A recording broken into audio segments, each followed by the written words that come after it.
Hey yo, what's good everyone? Today we're gonna check out Meth Fuel Fin, Aimo Koivunen. We should read the description first before we get into the video, so we have a little bit of a context. So yeah, Aimo Koivunen was a soldier in the Finnish army. During the continuation while on patrol, he and his company were being tracked by the Soviets. Wow, so this is another one in the winter war. If you didn't check out the other video, the one of Aimo Koivunen, oh my god, I cannot pronounce it, it's so difficult. Why deaf? You know, that's easier. I'm gonna leave it at the end of this video so you can watch it. That was pretty cool. The best sniper in the world. So yeah, guys, without any further ado, let's just check out this one. Let's check out another Finnish soldier. It's March. Okay. It's April, actually. It's March the 18th, 1944. Finnish soldiers ski at high speed through the trees, deep in the snowy forest behind the Soviet lines. Aimo Oh, wow, this is in 3D. That's pretty cool. Koivunen, from the 4th Company of the 4th Detached Battalion of Finnish Special Forces, lays the tracks in the snow for his comrades following behind. Not too far behind is a much larger Soviet force giving chase. He's trying to go faster, but the Finns have been on a 3-day mission and it's taking its toll. His body's beginning to fail him in the most crucial of times. Feeling tiredness washing over him, he hears, "Aimo, don't sleep," from one of his comrades behind him. He's giving it his all, but it's simply not enough. The Soviet soldiers are creeping closer and closer by the second. Desperate, he pulls out a bottle of Pervitin, a supposed wonder drug supplied by the Germans, meant to increase combat. Oh, I think I've heard about that. We should make a reaction to that. Yes, that's crazy. I don't remember what I did heard about that, but yes. Capacity when exhausted, but very dangerous and addictive if abused. We know Well, today is meth. If the alternative is death, what the fuck? I'm gonna chuck the whole fucking thing. Amphetamine. He knows the risks, but has no time to think about it. He thinks if there's any moment it should be used, it's now. Yes, definitely. Dumping the contents of the bottle into his mittens while on the move, the pills come out in a clump. Out of time, he eats the entire bunch. Aimo feels energized as the pills take effect. He feels himself speeding and getting faster. Now he's dashing. So is this like the freaking pill, the one that will make you use the 98% of your brain? No, the 80% of your brain. They were using only the 20%, right? I don't remember what's the name of the fucking movie. Through the trees with blazing speed and fearless commitment. Soon enough, they leave the Red Army soldiers behind in the snow. The company stops to weigh their options, but Aimo is not well. He's acting erratically, looking in every direction, stumbling and seemingly hallucinating. His comrades are completely puzzled. Still in danger, they cannot sit in place for very long. Platoon commander Heikki Nori orders his men to scatter and regroup elsewhere. The men obey, melting into the trees. Heikki looks worriedly at Aimo. He takes the ammunition pouches from him as Aimo continues to hallucinate, fearing he might shoot one of their own. Then, Aimo runs away from him into the wilderness. With the Russians still on their tail, Heikki has to choose between protecting Aimo or regrouping with the rest of the platoon. Aimo! With no real choice, he picks the latter and reluctantly leaves Aimo behind.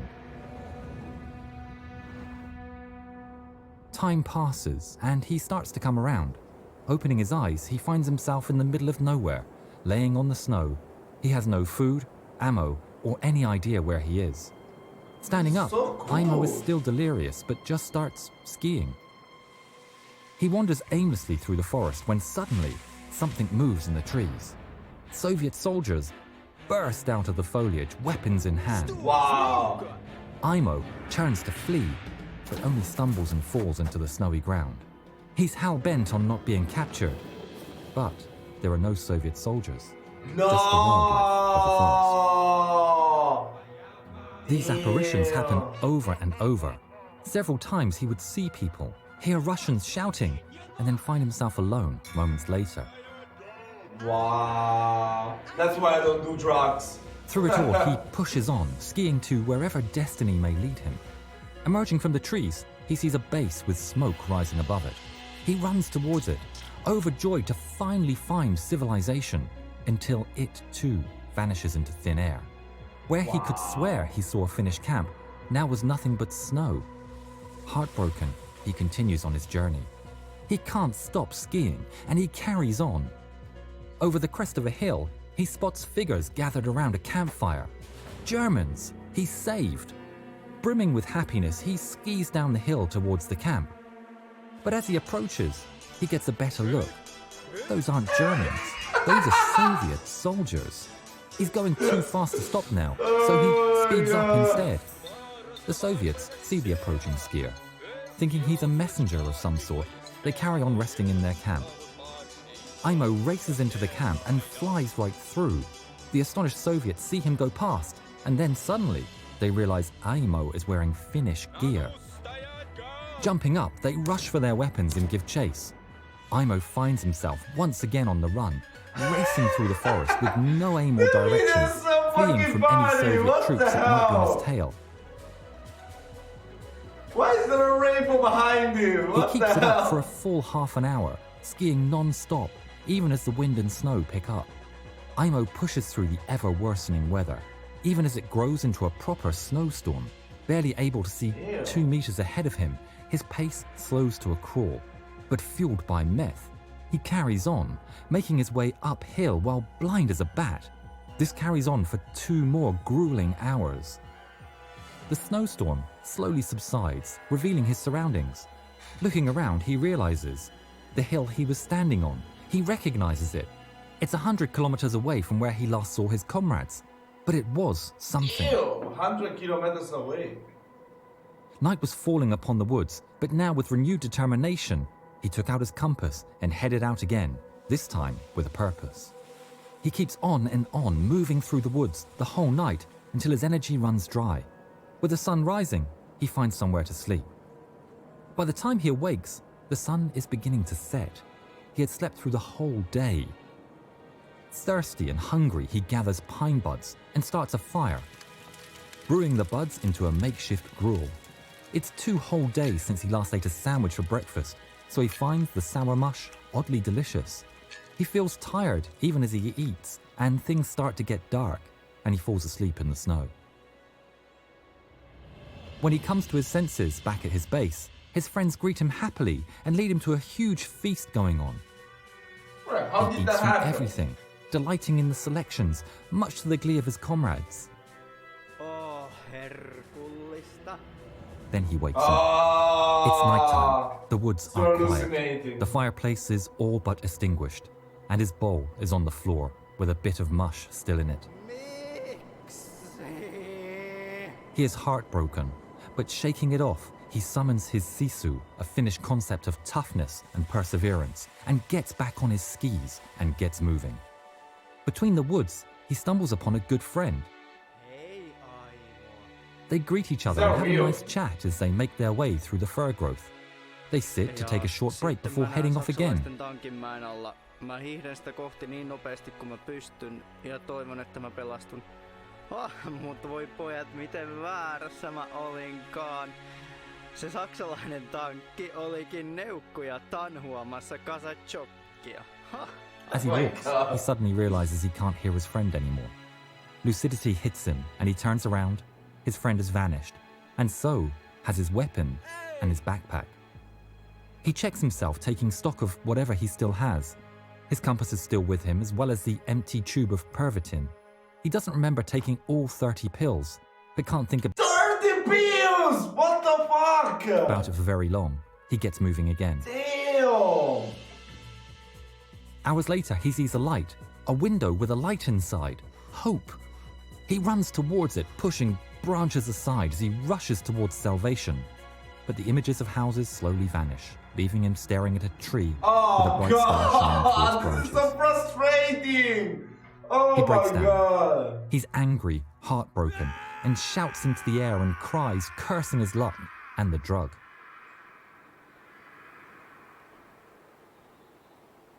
Then he is suddenly shoved to the ground. A wolf bites into his arm, trying to get to Aimo's throat. Panicking, he pulls out his knife and desperately stabs the wolf as he fights for his life.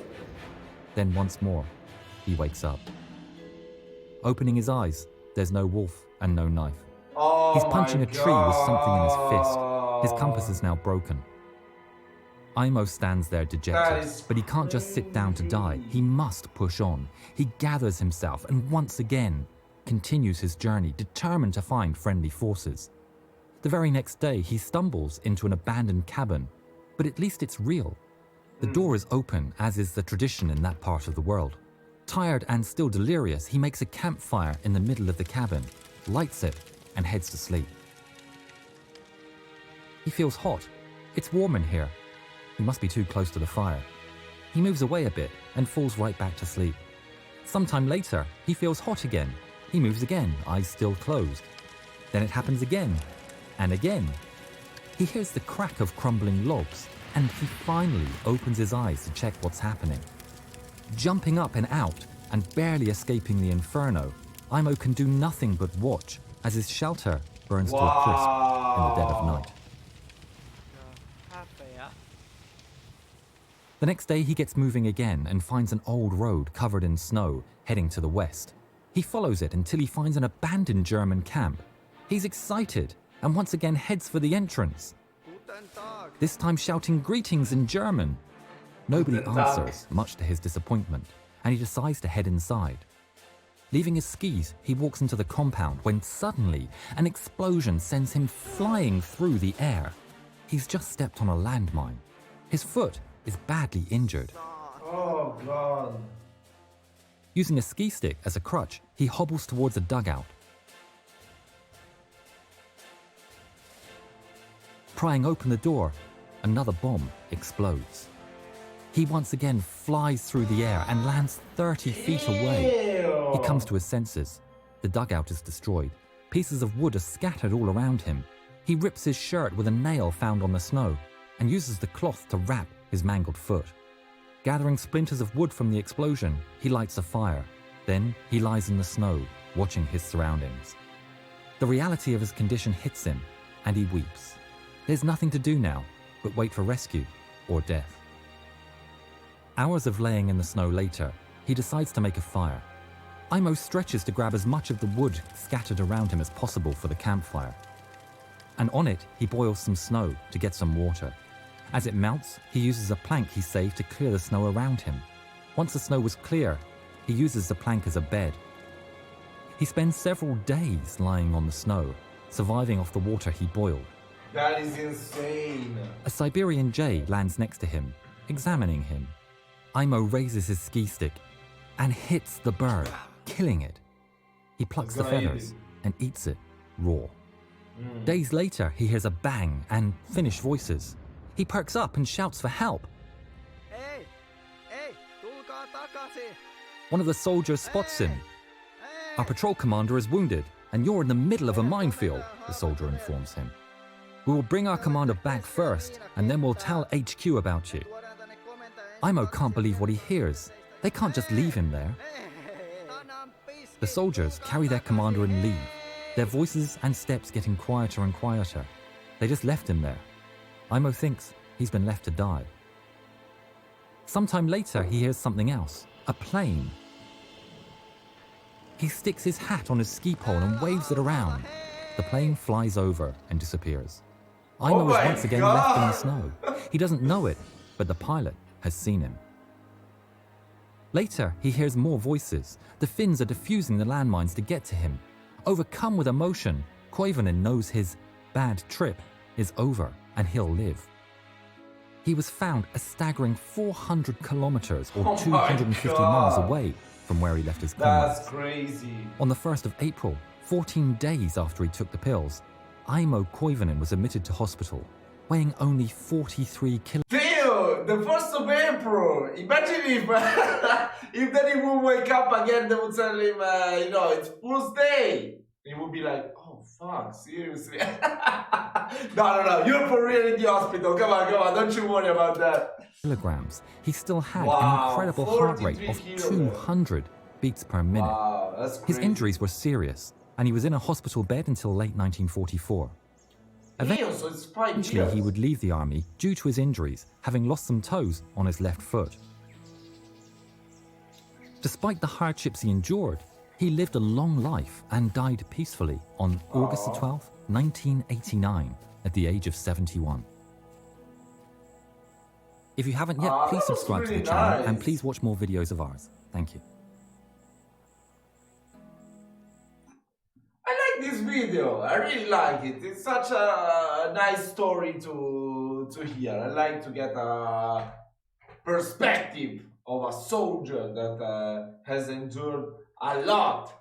That was crazy. That also reminded me of the Uruguayan plane. The Uruguayan plane they were going to play a game of oh my god, what the fuck was that? I think it was a basketball game or something like that, and the plane crashed into Chile, the Andes, and they were forced to survive in the snow for like, I don't know, maybe 2 months, and they would eat that was crazy. Actually, that story, many people complained because it didn't really end it well, because they survived but they had to eat other people. I mean, they didn't kill them. They waited for them to die and then they eat them. But still, many people complained about that. But yeah, when you need to survive, come on, you will do anything, I would guess. So yeah, this story was actually very crazy. So when he ate that bird raw, that was my first thought. Wow. That was a crazy story.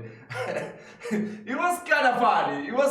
I'm not gonna lie. Come on. I know it must have not been funny for him. I mean, I'm sure that could make for a good spot. Not take drugs. I mean, that guy's crazy. Come on, just take 1 or 2 pills, if you want to survive, if you want to stay awake. But 30 pills, the whole fucking tube.